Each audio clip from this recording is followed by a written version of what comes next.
Hey everybody, Gisele Grenier here. In this video tutorial, I'd like to talk to you about placement of color on the color wheel. Now this is a foundation lesson, so it's going to be very basic, and there's future lessons coming up which go into much more detail.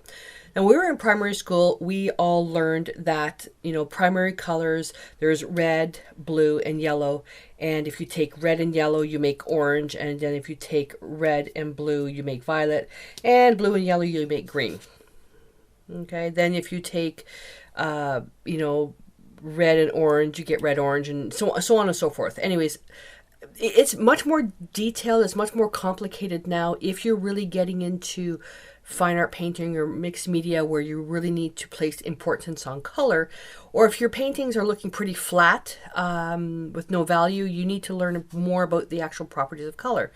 So in this lesson, we're going to talk about a set of colors that I'm using and exactly where they sit on the color wheel and why it's important to know which red, which blue, and which yellow to use when you're making your own palette for your paintings.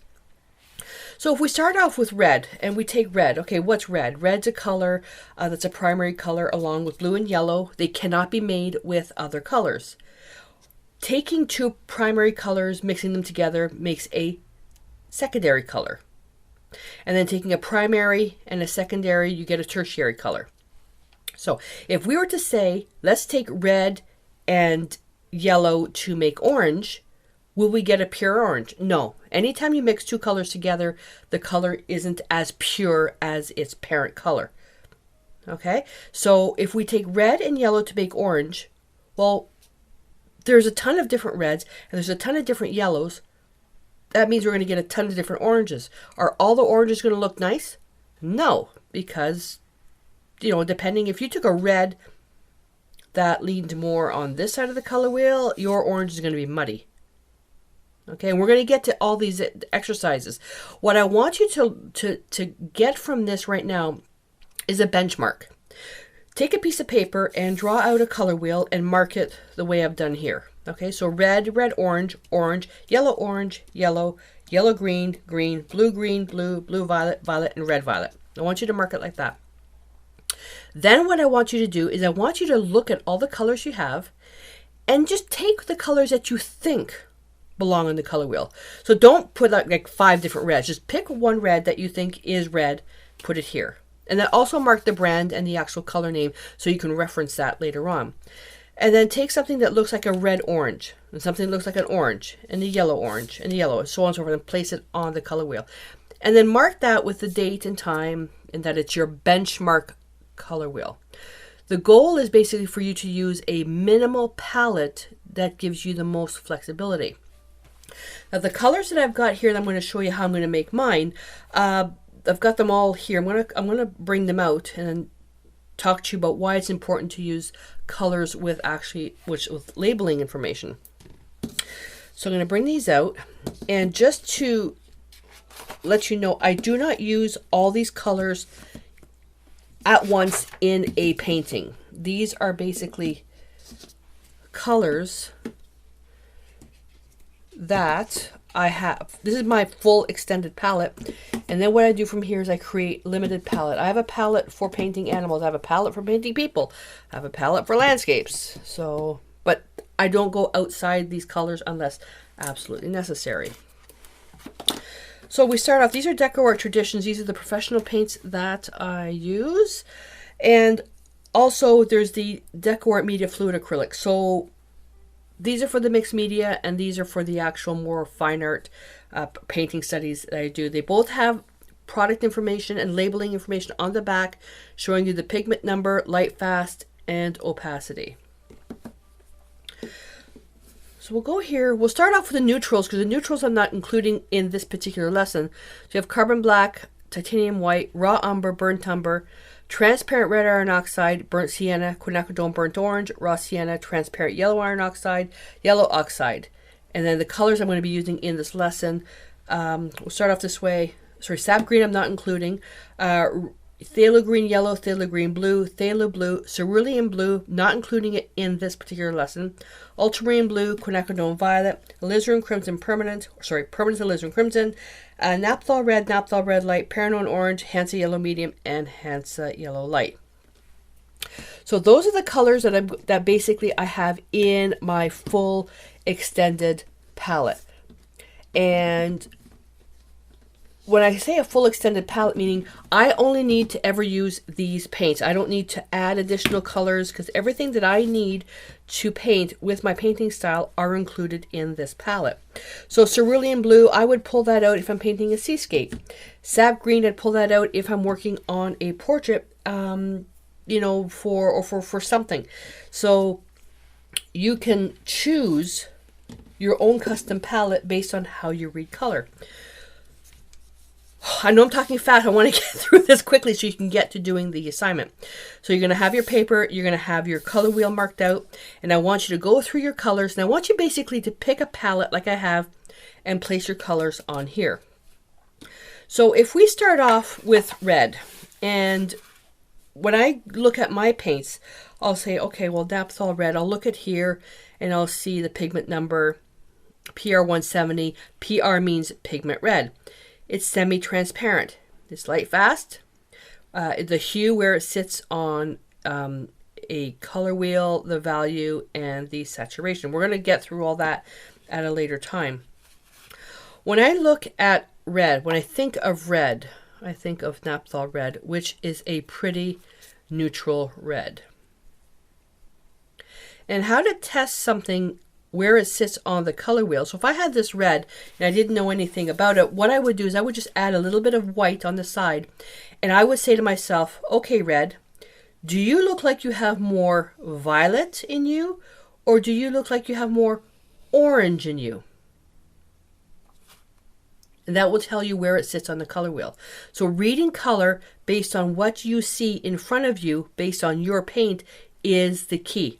White paper, good lighting, and do this exercise all in one sitting. Don't change your lighting because that's going to change what the paint looks like.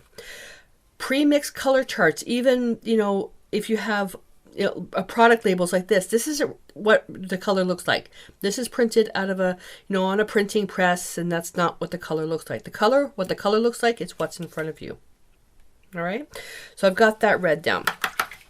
So when I say, well, okay, well, when I think of red orange, I automatically think of either Naphthol red light or cadmium red light. And when I put that down here, you'll see that it definitely does look like a red that has more orange in it. And if we're not sure, what do? Add a little bit of white. And then we look at this and say, okay, do you look like you have more red violet, or do you look like you have more orange? And then pop it down. Orange itself is a funny color.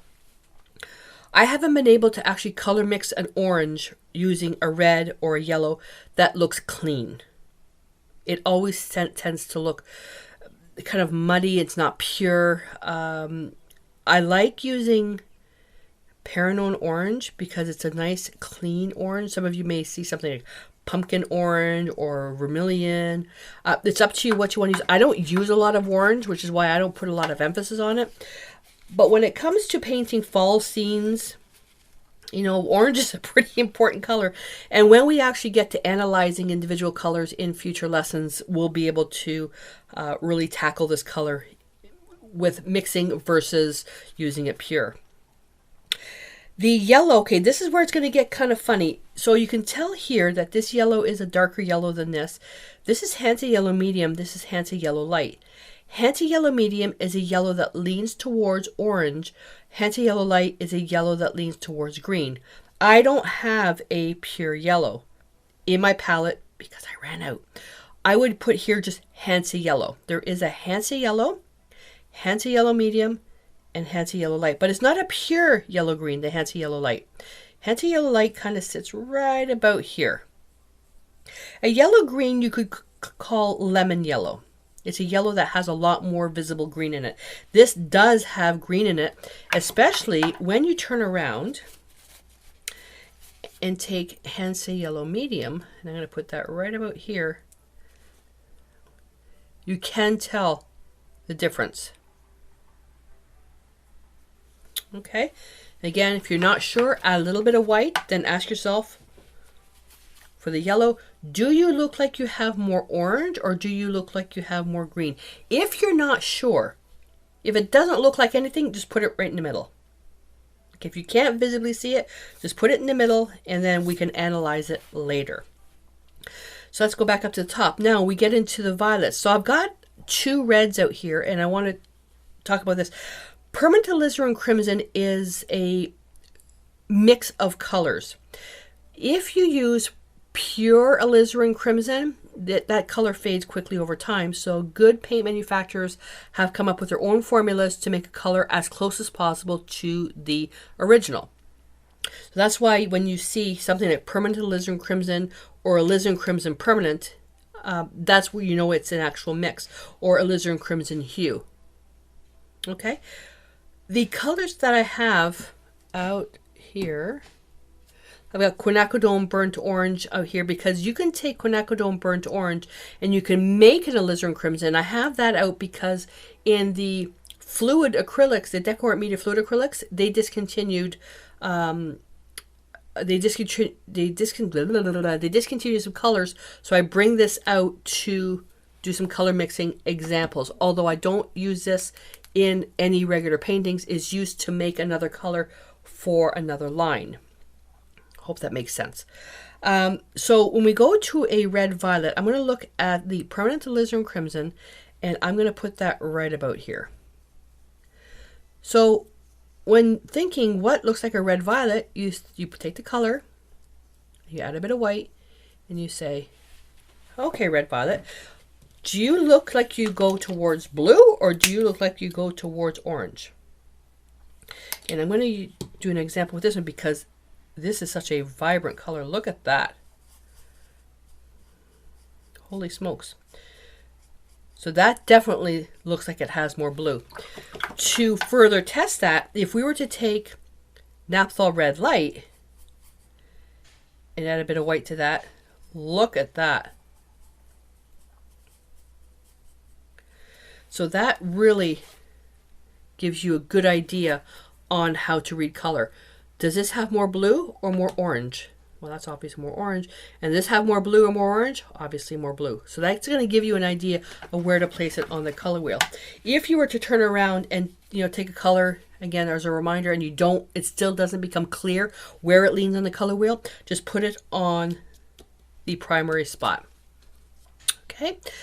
And then we have Quinacridone Violet, which is a nice all-purpose violet. With this, I'm going to put it closer to the red. With this violet, again, it is an all-purpose violet, a little bit more on the red side. I don't really use this a lot. What I do is if I need to make a violet, I will take my ultramarine blue and my permanent alizarin crimson to make a violet that I like. It's just the type of violet I like. And we'll get to that when it comes to the actual individual color mixing lessons. So again, up to you. A lot of people will choose a violet as dioxazine purple. That's closer to the type of violet that I like to make. But Quinacridone Violet is a nice violet. When you take that, combining it with Quinacridone Burnt Orange, it does make a nice DIY alizarin crimson. Okay, this actually belongs more over here. So when I look at my violet, what I'm going to do is when I come down to here, I'm going to make my own violet and pop it on there. For the blue violet, my blue is drying out. For my blue violet, the blue that I use is ultramarine blue, which is a blue that leans more towards violet. I'm going to put that right about here.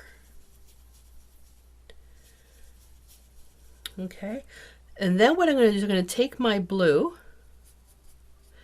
with a little bit of Quinacridone Violet, and I'm going to put that right here. Oops, some dry paint there. If you use dioxazine purple, get off of there. Dioxazine purple is a very, very strong color. I prefer making my own, which is a more muted violet. And then you can adjust it by adding a little bit more of the Quinacridone Violet.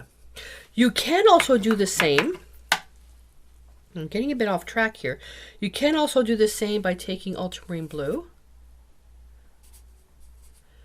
and permanent alizarin crimson. This is another violet you can use. This is a much deeper violet, and because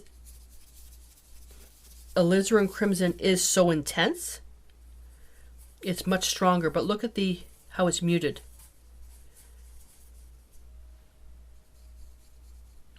It's very, very muted. So you can see how you can get all these different ranges of colors.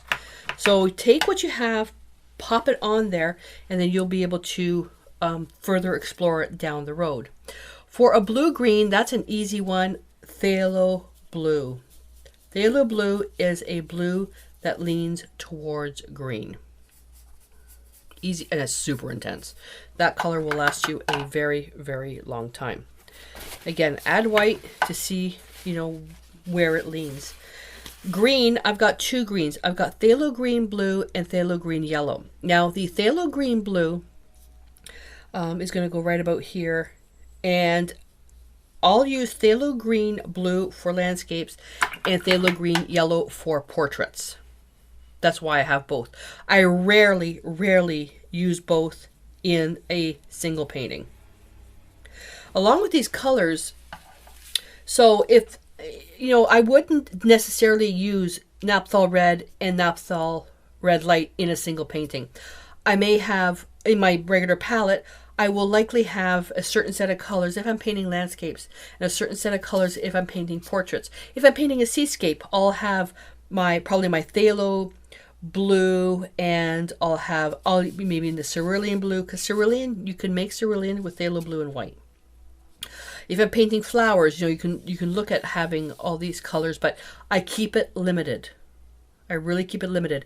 If the painting's going to have a lot of warm sunlight, warm colored flowers, I may choose a red orange because it's a warmer color. If I'm going to be using painting flowers, let's say they're more in shadow, a dull day, shadow day, I'll likely use more naphthol red and permanent alizarin crimson because they're more on the blue side in shadow. If I'm painting portraits, I will more likely use yellow that leans towards orange, so a handsy yellow medium, because depending on the skin tone I'm painting, let's say if I'm painting Joe, I'll use this because his skin tone is much warmer. But if I'm painting, let's say, a landscape, I'll use handsy yellow light because, yellow in leaves and flowers and that reflect the greenery, which automatically turns it more green. I know this sounds a little bit confusing, but bear with me as we get through future lessons. We'll go more into individual colors. So your goal right now, don't even look at the earth tones, and I'm not putting black and white on here. So take your primary, secondary, and tertiary colors, pop them on your color wheel, and don't forget to mark this. This is your benchmark. Nice writing. Benchmark color wheel. And then don't forget to date it. So this is your first one. So as we go through future lessons, you're going to learn more about color. And then when you're mixing your colors and you realize, oh, this really doesn't belong here, redo the color wheel again with that new color. So you're going to you may have 14 color wheels in progression. So make sure you put them in a binder in the order that you're doing them, along with the other exercises. Just so you get a better understanding of where the colors sit, because as you learn more about color, you'll be able to eliminate a lot of the other colors that you don't need. You'll be able to use less colors, better quality paints, and your painting is going to look a lot more cohesive. All right, so that's your exercise. So don't forget to post a picture in the comments below, and if you have any questions, don't forget to ask that question. And for posting the pictures, you can either do it in the community or on Facebook. YouTube doesn't allow pictures, so that sucks for YouTube, but you can choose, either one to post your picture. Alrighty, so until I see you in the next lesson and see your homework assignment, stay inspired.